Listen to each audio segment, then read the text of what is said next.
All right, we left off last week with the background to Exodus, and we come today to look at some of the interpretive issues of Exodus before in the next hour moving into the next part of the Torah known as Leviticus.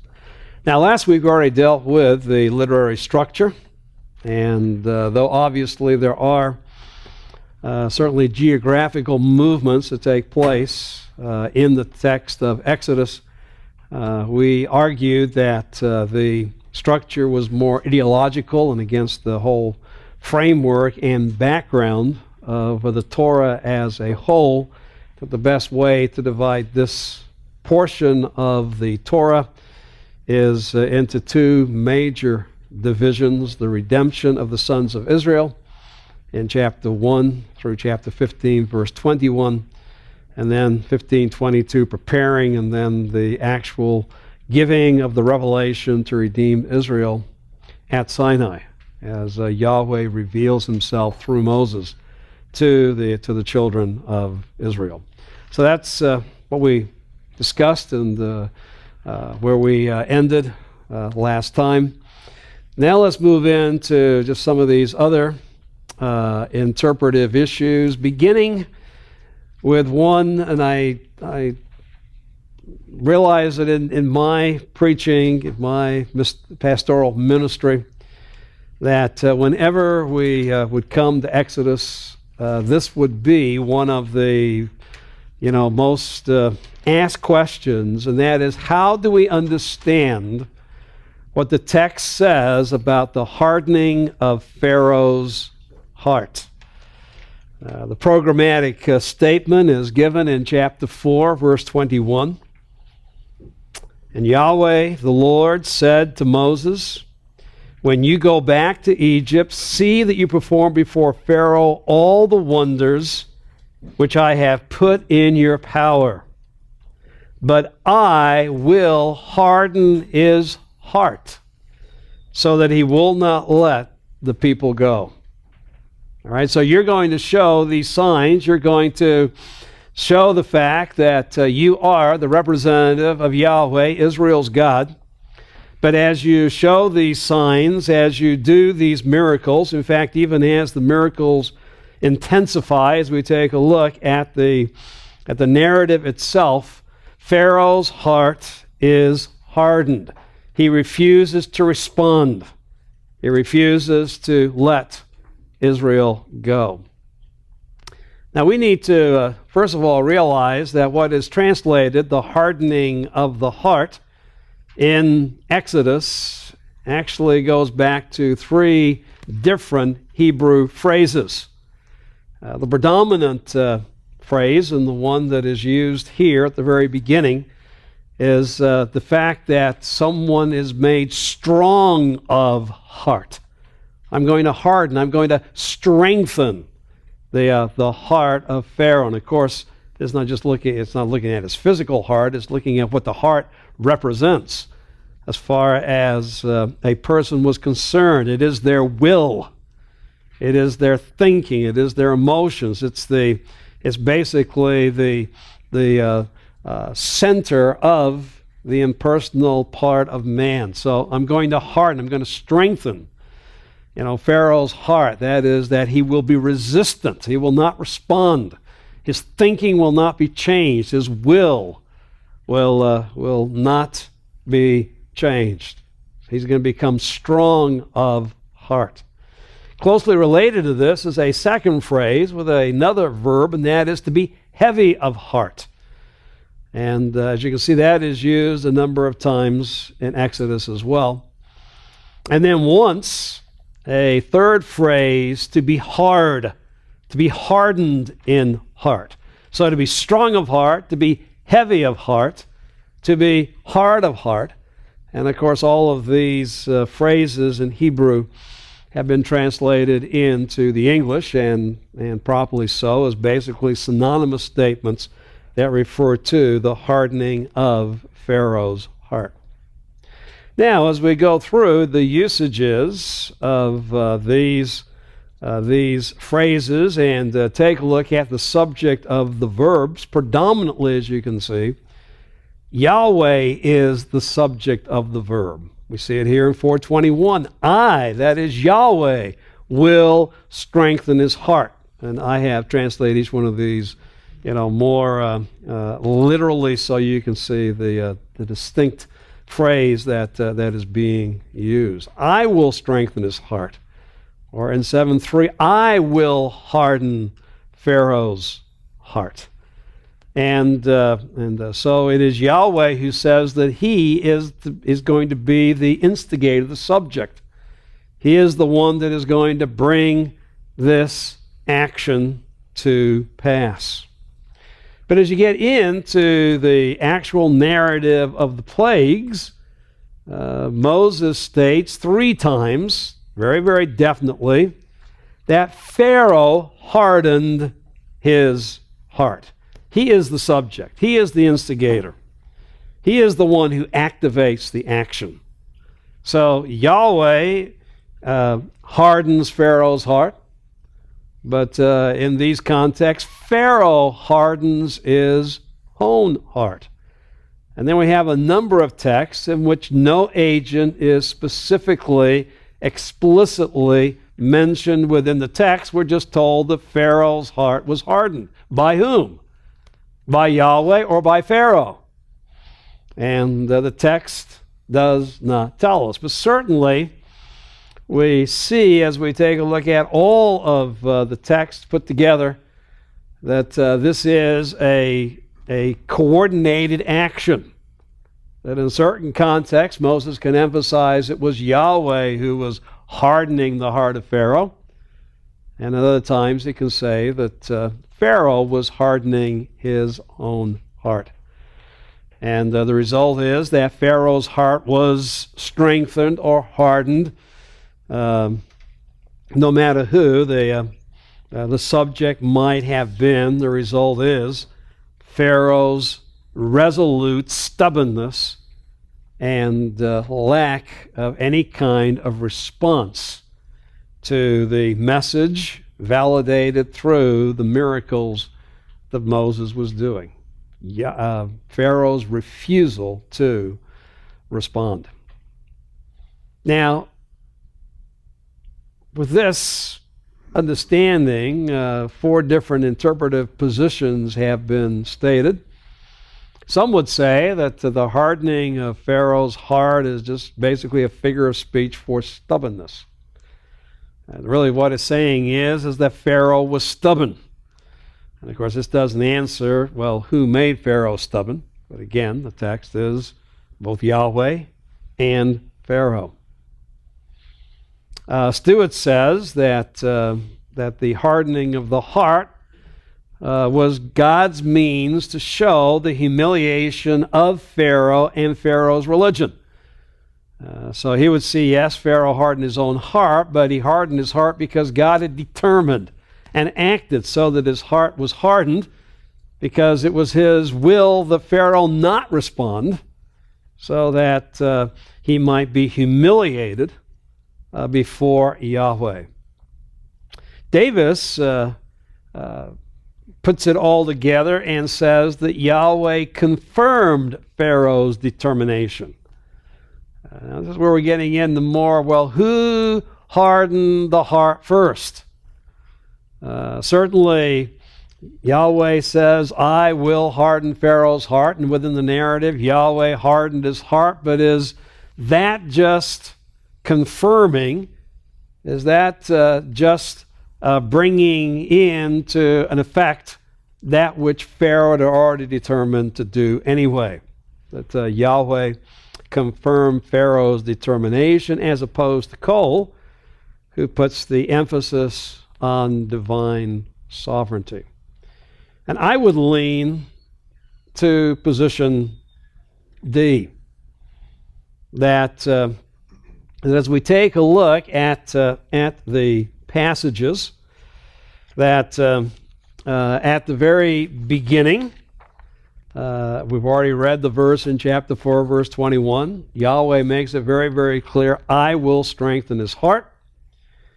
And even toward the end in chapter 14, as the battle of wills between the will of God and the will of Pharaoh comes to a conclusion, once again in chapter 14, it is Yahweh making the statement, I will strengthen Pharaoh's heart. And Yahweh strengthened Pharaoh's heart. And along with that, the heart of the Egyptians, because Pharaoh only directed the army to follow the Israelites. Obviously, the soldiers in the army followed those commands, so they were resolutely against the Israelites. They were willing to follow Pharaoh, obviously, ultimately to their ultimate demise. So at the very beginning, Yahweh prepares us for the fact that he is sovereignly going to act, and as the conclusion of the events takes place, there is a reminder again of Yahweh's sovereignty. And I would say this, that with the beginning and ending of the phrase, it becomes very, very clear that certainly Israel understood that this was Yahweh's will. This is his sovereign design. Now, why is it that as you go through the actual narrative, at times Moses will make it clear, and other times seem to be somewhat implicit, the Pharaoh also hardens his heart, and that is God is not doing anything against the will of Pharaoh. In other words, the text makes it very, very clear that we don't have a Pharaoh who says, you know, Yahweh, I really want to respond, but you're the one who's hardening my heart. You know, that I can't resist. Now, let's put it into a theological context. I can't resist the predetermined plan you have for me. That I really want to respond, but I can't. So what we see here is what we see throughout Scripture. And that is coordination and cooperation. That yes, God is active, but he is not doing anything which violates the volition of the individual within this context, Pharaoh. So Pharaoh is fully responsible for his actions, but in the predetermined plan of God, he could do nothing different. And I think this is the best way to see that there is an emphasis in this text on the hardening of God's heart that is emphasizing divine sovereignty, where Yahweh doesn't confirm Pharaoh's determination as much as divine sovereignty in no way negates human responsibility, Pharaoh's own determination. And of course, this does lead, obviously, to his humiliation, his humiliating defeat that takes place in culmination in Exodus chapter 14 at the sea. And at that point, he loses his subjects. He loses his servants who have been building cities for him. As we see, and we talked about this last week, they are delivered from bondage, slavery to Pharaoh, and therefore come under now the authority, and if we could put it this way, they come under the slavery of Yahweh. But this is a benevolent master, as opposed to the malevolent master that they had previously in Pharaoh. Now, is at root this speaking with the hardening of the heart that Pharaoh is resolute, he is strong, he is impervious, he will not respond? Is it really, at root talking about his stubbornness? And the answer is, yeah, he was stubborn and resistant against Yahweh's will for Israel, and because of that, he pays the consequences. So, yes, Yahweh hardened his heart. The text is very clear on that. Yahweh was involved. So don't become semi-Pelagian as early as Exodus on the fact, God God is, way back. It's really Pharaoh's free will. And of course, in the end, there's no such thing ultimately as free will. That all of our wills are somewhere bound, obviously, with the boundaries, restrictions that God has placed. You're not free to do anything you want to do, but I'll let those ramifications be wrestled with in your theology class. So definitely the emphasis of the text is upon divine sovereignty. Yet I think as you go through it, look at all of the places in the text, the Holy Spirit through Moses makes it very, very clear that Pharaoh is not being led by God to do something against his own will, but that Yahweh's will come to pass, and Pharaoh, we might put it this way, is a cooperating agent because of his resistance against the Lord. Well, you can wrestle with that somewhat further before the questions come to you when you're in pastoral ministry. Another very interesting passage is right after those words that the Lord spoke to Moses as he is sent back to Egypt. On the way, verses 24 to 26 of Exodus chapter 4, we have this very interesting narrative. And it came about at the lodging place on the way, that is, from Midian back to Egypt, that the Lord met him and sought to put him to death. And of course the question is, who is the him that the Lord sought to put to death? Then Zipporah took a flint and cut off her son's foreskin and literally made it touch his feet. And she said, "You are a bridegroom of blood to me." So he let him alone. At that time, she said, a bridegroom of blood, because of the circumcision. Now, the only thing that's clear here is the she refers to Zipporah. But we have he, and we have three masculine individuals within this text. We have Yahweh, we have Moses, and we have Moses' son. Now it seems very, very clear that in verse 24 that the Lord met him and sought to put him to death. That's certainly there. The him must refer to Moses or Moses' son. And of course, it could be one in one instance and the other in the other. And of course, in verse 26, he let him.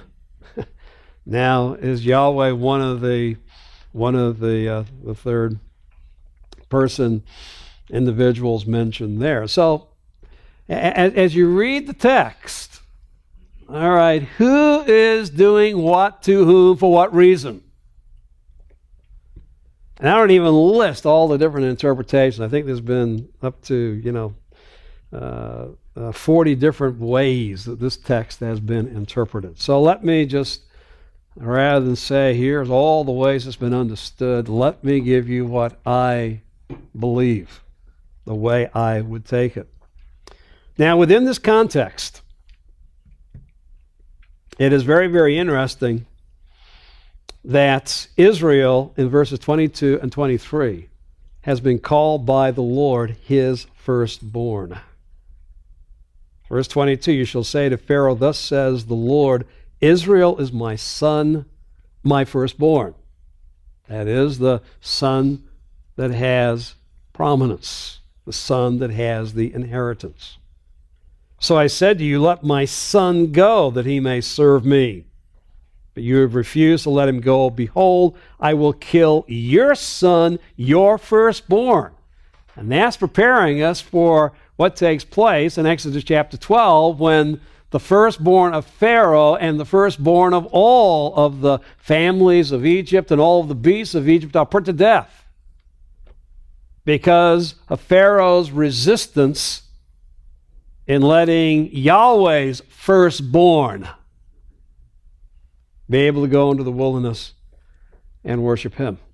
All right, so you're resistant against my firstborn, so the ultimate judgment is your firstborn is going to be killed.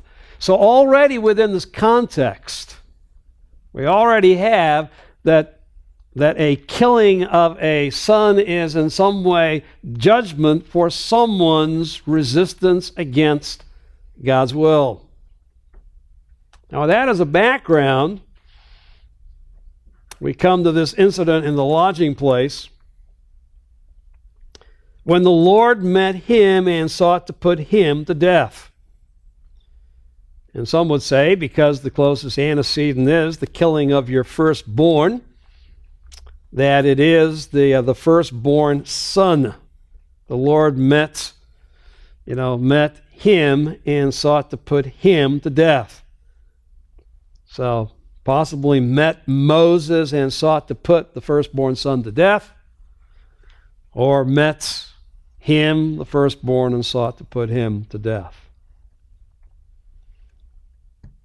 It is interesting, however, in verse 25, it is Zipporah that takes the action, which seems to imply some kind of incapacity on Moses' part. And so I think the better way to understand this, not looking back as much as looking ahead, is that on the way the Lord met Moses and sought to put Moses to death.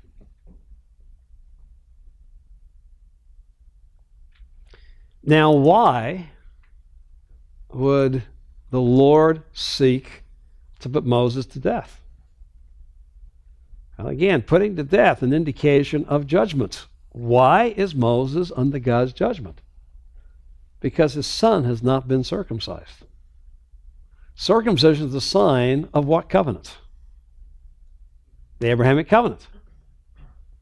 Moses is going back to Egypt as Yahweh's representative to facilitate God's deliverance of Israel from Egypt in accordance with Genesis chapter 15, what? The Abrahamic covenant. So he is an agent acting for Yahweh under the provisions of the Abrahamic covenant, yet he has not even shown his faith. Circumcision shows whose faith in the Abrahamic covenant? An 8-day-old son? In other words, it is the son that receives circumcision, but that circumcision is an indication of the parents, particularly the father's faith and commitment to that covenant. And so here is Moses going back as Yahweh's agent to facilitate the salvation of Israel based upon the Abrahamic covenant, and he doesn't even show by his actions his faith in that covenant. He has not circumcised his son.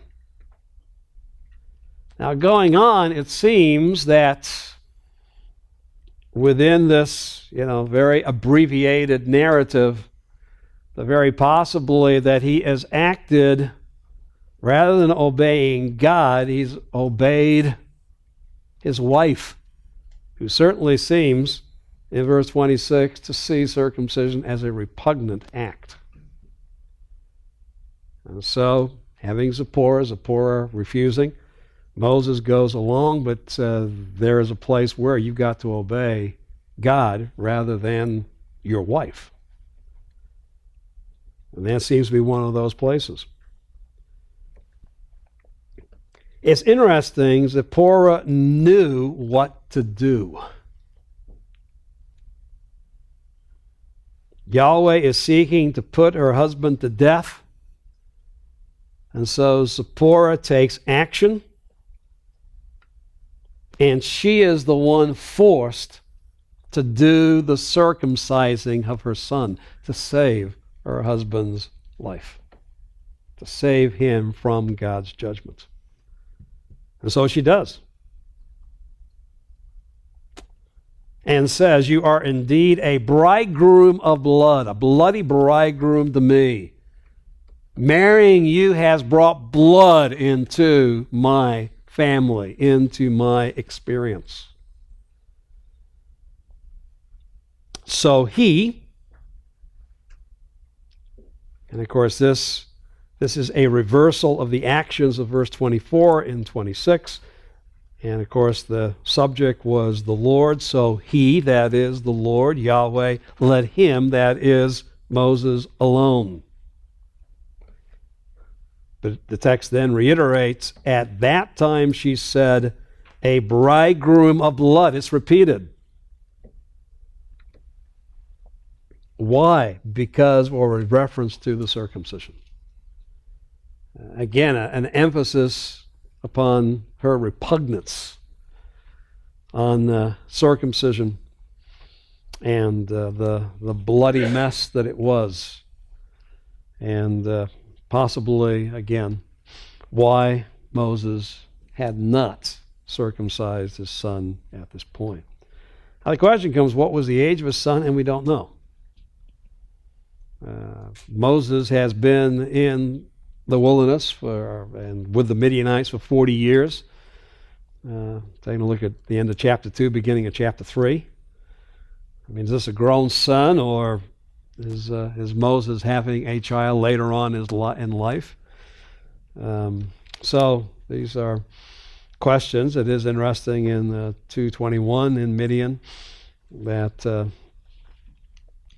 Jethro does give Zipporah to Moses, and she gave birth to a son and named him Gershom. For he said, I've been a sojourner in a foreign land, and it's possible that this son is going back with him and might be as old at this point as 40 years of age. And that's why some thought that it might be Gershom that the Lord is seeking to put to death at this point. But it still seems very, very definitely that Zipporah acts in verse 25. Why? Again, I think it is best understood because Moses was incapacitated. Because Moses is needing to be raised up. How God lays him low, and Zipporah's action saves his life.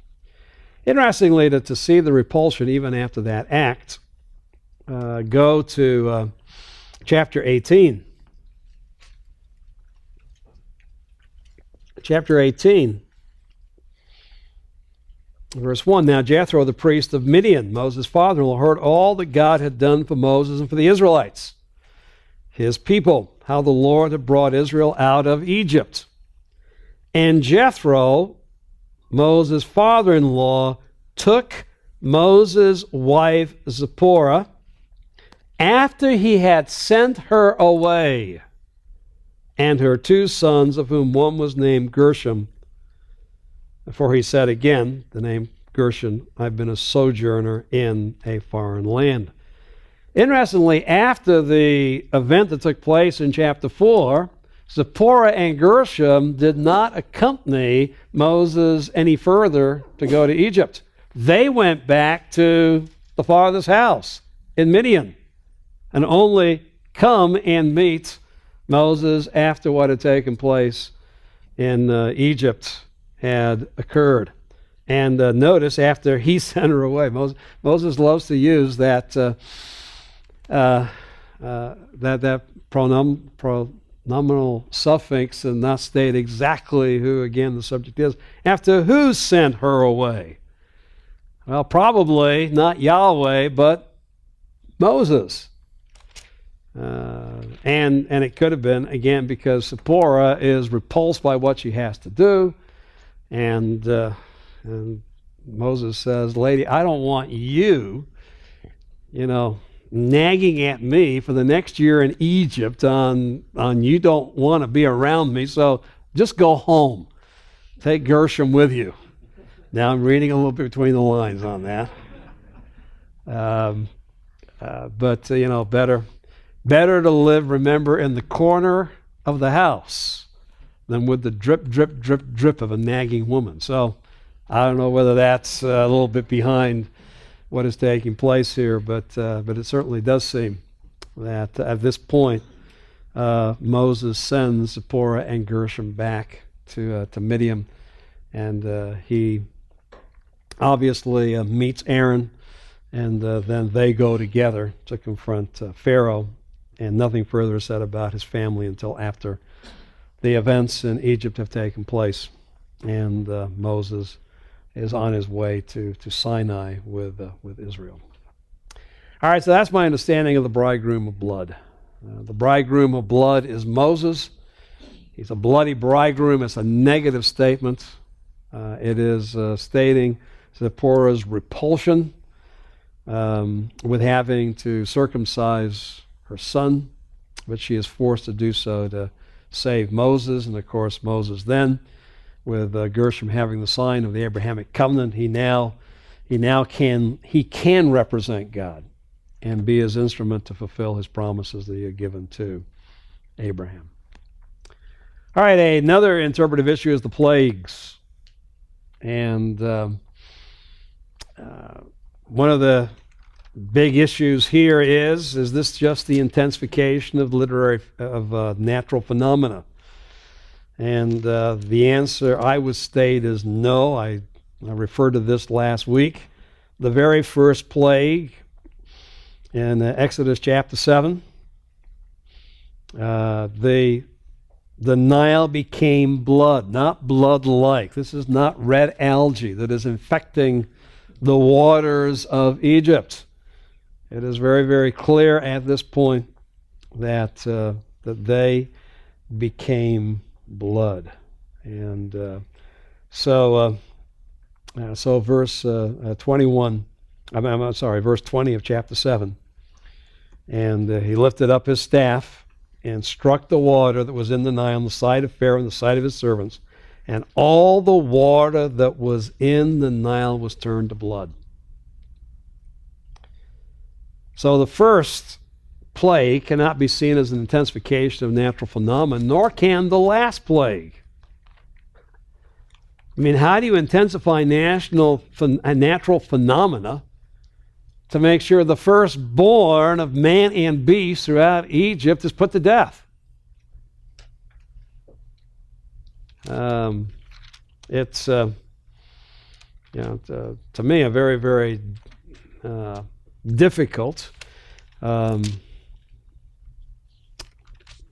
explain that as in some way natural phenomena. It's the same night, the same virus infected, and just happened to be the firstborn of every man and beast in the country. So it's not and cannot be explained by intensified natural phenomena, though different explanations have been given.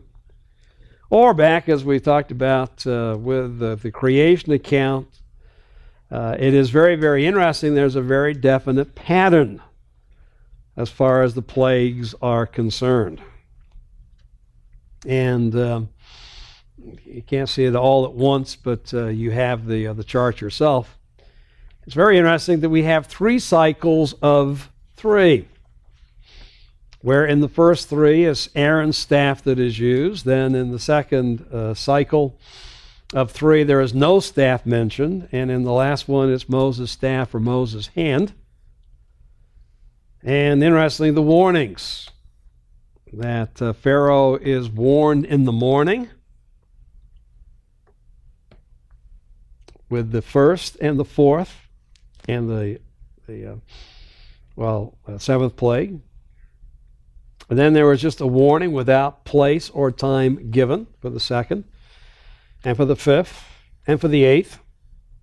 And then Moses gives a statement of no warning, probably again with the no warning reflecting the fact that the third and the sixth and the ninth plague came without warning.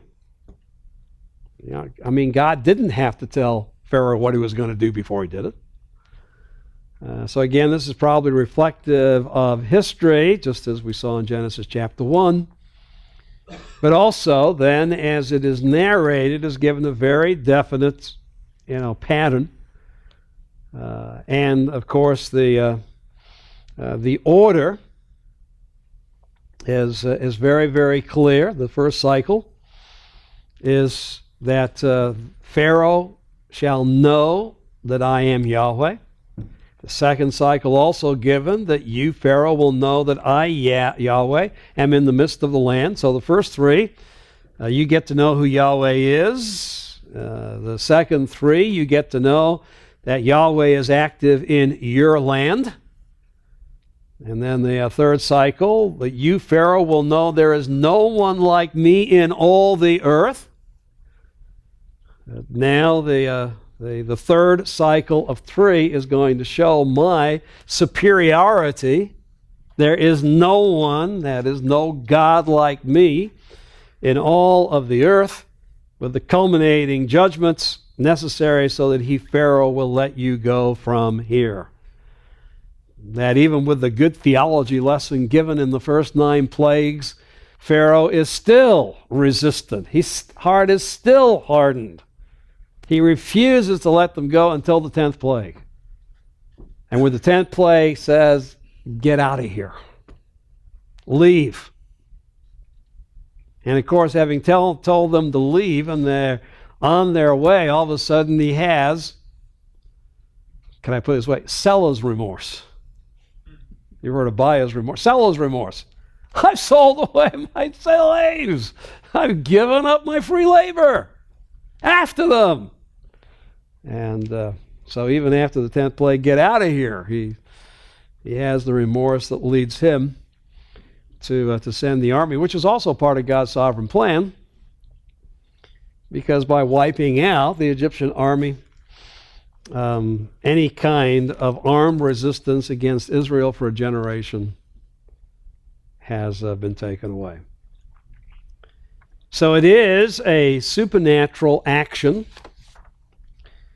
And yes, by the statement that you will know that there is no one like me, Yahweh, in all of the earth, certainly is showing the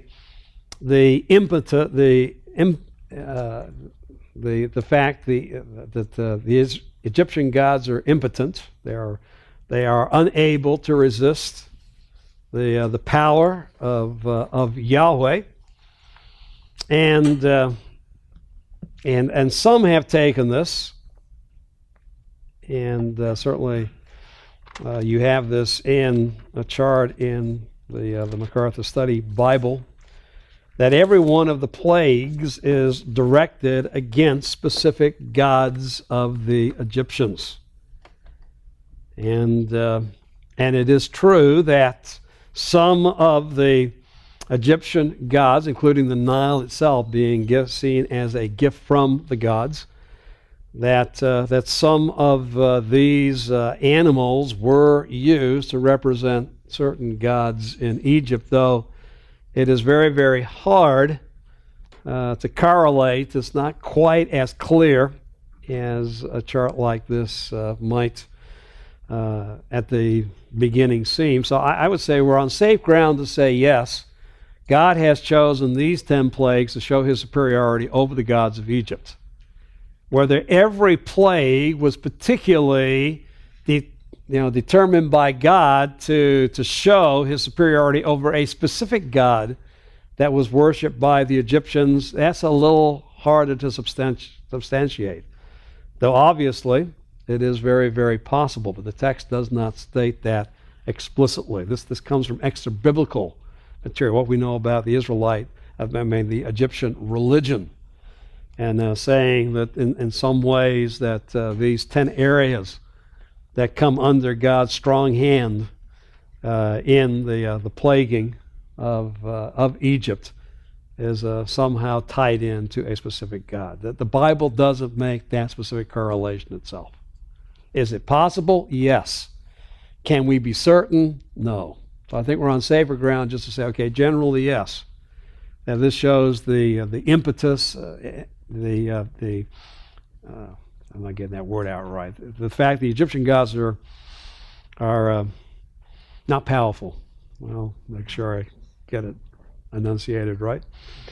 That they are not able to obviously stand up to the power of Yahweh. Yahweh is superior to the Egyptian gods. Now that very clearly is in the text, as we have shown. This was a theology lesson for Pharaoh and his people to realize the greatness and superiority of Yahweh. And of course, all that does is intensify the judgment that God brings on Pharaoh. He knew exactly who Yahweh was and still resisted and refused to respond. He literally did let Israel go under a strong hand. He was forced by Yahweh to act in this way. So it's a supernatural action. And interestingly, judgment begins with the waters. And right there, as we think about the fact that, the waters of the Nile spilled over the land, the boundary of the river is allowed to decrease. And so as we think in terms of that, and then where no light is given, we're starting to think about the reversal again in Egypt of what was established in Genesis chapter 1. And what the flood was to the world as a whole, these plagues become to Egypt a throwing for a time Egypt into this lack of order. So as Currid has argued that what we see here is also a polemic action, not only showing the superiority of Yahweh, but also a decreation that shows his judgment upon the land of Egypt and the Egyptians. But the basically creation regularity of Genesis chapter 8 on the Noahic covenant for a time is alleviated at this point to show that God is bringing his judgment like the flood against all of the world is a judgment against the Egyptians. All right, then the final two interpretive issues have to deal with the Exodus event itself. And in both of these cases, we're having a discussion for those who would be considered maximalists, that believe an actual Exodus took place. So there was a time when the tribes of Israel were in Egypt, and no matter what their size, no matter where, when, that this reflects a historical occurrence where those Israelites came out of Egypt and entered into a wilderness, and where they came to Sinai, wherever Sinai might be, and there were given the covenant by Yahweh as a singular people. And again, in the last generation, that has fallen apart within the scholarly community, and particularly you can read about that if you want more details in Giving the Sense. But Dr. Merrill also in footnotes relates to that position that the Exodus again is just a fictional event that has been recorded as religious propaganda by the Israelites. That there was really no Exodus that ever took place. So why do you have to worry about when it took place, where it took place, if it never took place? All right, so this obviously is an issue between those who would be referred to as maximalists, who really believe that there is some kind of historical truth that is being recorded by the text. So then the question comes, when and where? When did the Exodus take place? Where did the Exodus occur. This chart comes from the Dictionary of the Old Testament Pentateuch, and I'll just state from the chart. It lists the dates beginning in 1550 BC, as you can see, all the way to 1150 BC. Gives the corresponding archaeological divisions, and talks about two of the major archaeological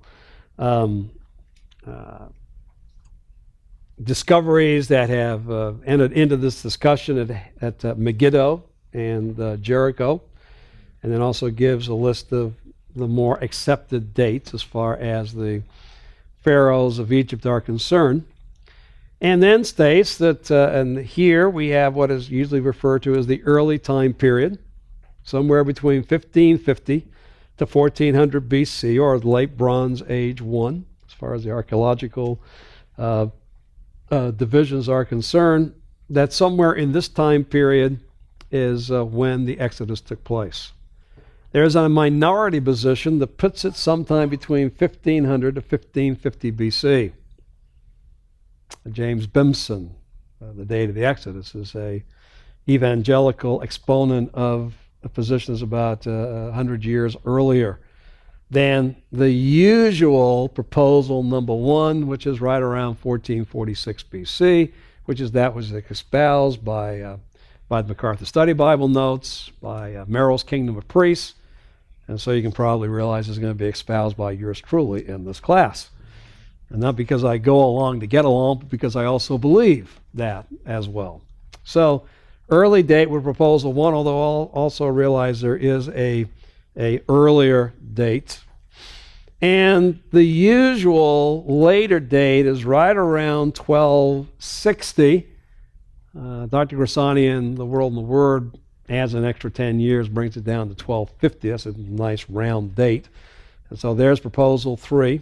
Now we're into late Bronze 2. And then an even later one, Iron Age 1, right around 1150, is proposal 4, because there was a later Ramesses III, who took that name, and because Ramesses, a city, name Ramesses is mentioned in the book of Exodus, some would see Ramesses as the pharaoh of the Exodus, and they would fit this into the later date, although again most of the late dates are around 1260.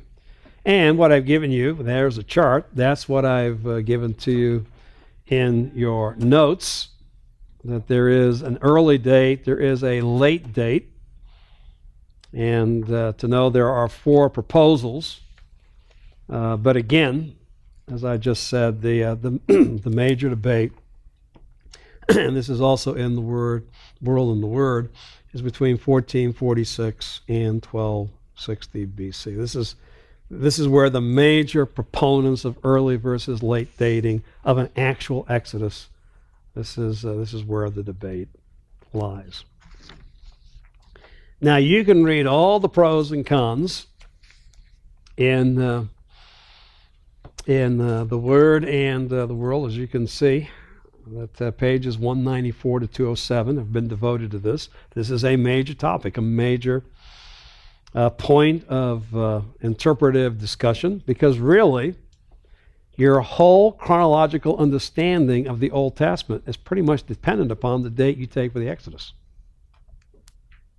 And so this is a serious discussion when it comes to discussion of the historicity of the Old Testament text. Where do we come up with approximately 1446, the early date? Well, it's based upon the passage in 1 Kings chapter 6, verse 1. And we can get into all the pros and cons, all the arguments and counter-arguments as far as extra-biblical data is concerned, but what's in the Bible itself? What is in the Bible itself in 1 Kings chapter 6, verse 1 is the fact that the beginning of the work on the Temple of Solomon took place 480 years after the sons of Israel came out of the land of Egypt. That's a chronological statement. And this is in the book of Kings that will tell us exactly how long certain kings reigned. That so-and-so became king, and he reigned for X amount of years.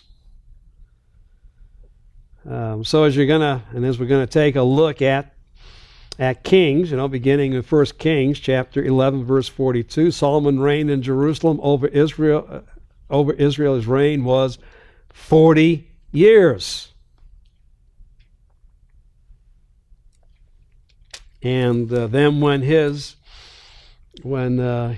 son dies, Rehoboam, that we're going to be told again exactly how long it was that he ruled. So 1 Kings chapter 14, 21, Rehoboam the son of Solomon reigned in Judah. Rehoboam was 41 years old when he became king, and he reigned 17 years in Jerusalem. And no one takes those passages or any other passage in Kings as being anything other than these are the exact years that the king reigned. Until we get to the very first time in 6:1. Well, it can't be 480. It's got to stand for something else. So you haven't read Kings yet, but we're going to talk about the numbers in Kings, and they are accurate numbers. And so there's no disputing the fact that this is 480 years. Even though they use a lunar calendar, it seemed like on the 50th year a month was added, so that year was elongated. So basically the 480 years correlate to the 480 years that we would assume. And so we add the 480 back to 966, a general agreement when the fourth year of Solomon, when the temple began, 966 BC. And you can do the simple math. You add 480 years to 966 BC, and you come up with 1446 BC for the Exodus. You add, as we saw last week, the 430 years that Israel sojourned in Egypt before the Exodus, means that they entered in 1876 BC is when Israel went to Egypt, as is stated in Genesis 46 and 47:9 in particular. And we talked about then how that becomes a key that you can add the years in the book of Genesis later to the death of Jacob and then Joseph, and then go back from that key date, 1876, and it's all correlated with the date for the Exodus. So here it is. Our whole chronological, all those charts in Merrill are based upon this date. All the charts you see in the MacArthur Study Bible based upon the date of 1446 for the Exodus.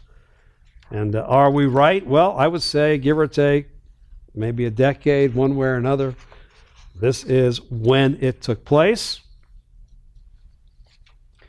And along with the when, we have to deal with the where. And where did this take place? And again, a map is worth many, many words. All right, here is the MacArthur Study Bible. And you can take a look, see the route of the Exodus. And here is Goshen at the eastern end of the delta, where Israel was set apart from the Egyptians. So this is where they begin their trek. And interestingly, there is a northern route. Dr. MacArthur doesn't have it, but there is a central route. Let's see, Sinai somewhere here in the middle of the Sinai Peninsula. And when you get to OTI, there are some that even argue for a southern route that they came down here, and the actual crossing of the Red Sea was down here. And you'll be able read an article that would refute that. But I think taking all of the evidence together, the best understanding is still to see the traditional route was Sinai at the southern tip of the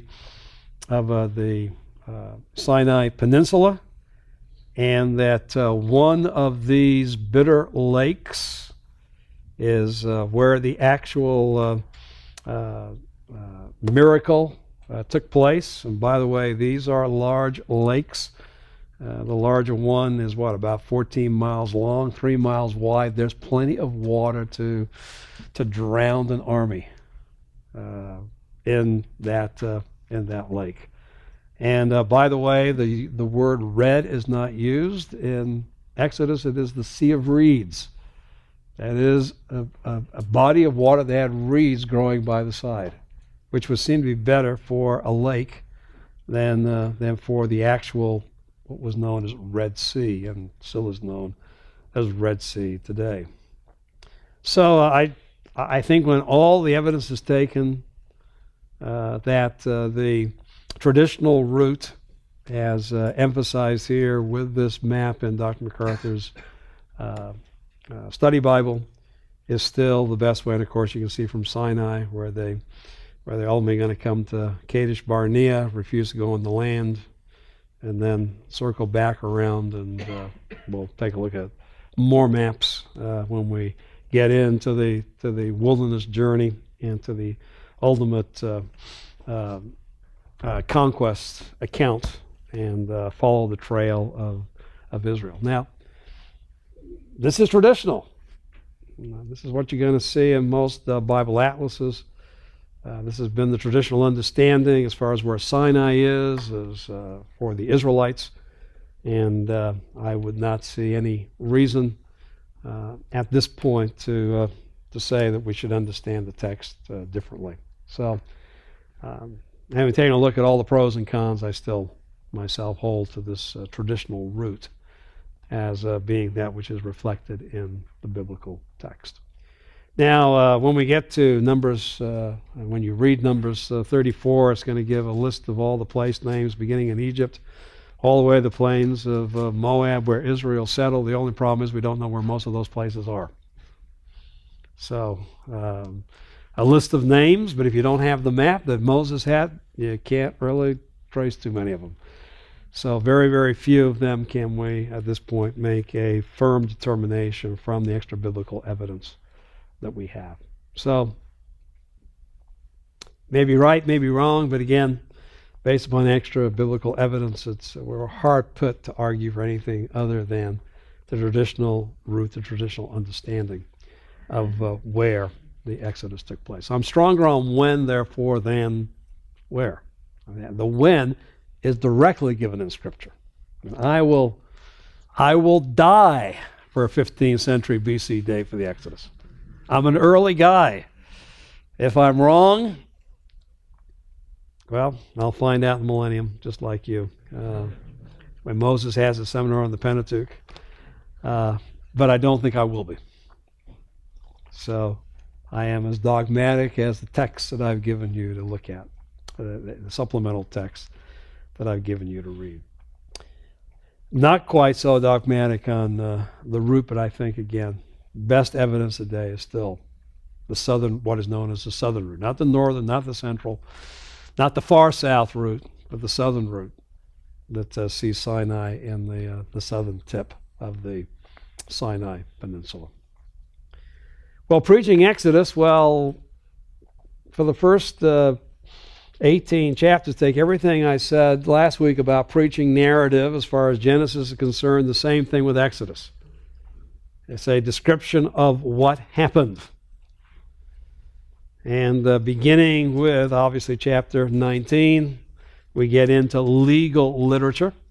And we're going to wait till the very end of the Torah when we talk about the law's relationship to the Christian believer, because that's key to understand how to preach legal literature to a contemporary audience. So just at this point say, when you're dealing with narrative, first 18 chapters of Exodus 32, 33, 34, which is also a narrative, then take the principles of preaching narrative And when you take a look at chapters 19 through 31, and again, well, the building of the tabernacle is basically narrative as well. But 35 to 40, and as we get into Leviticus, we're preaching legal literature. And so take the principles of interpretation and preaching of legal literature at that point.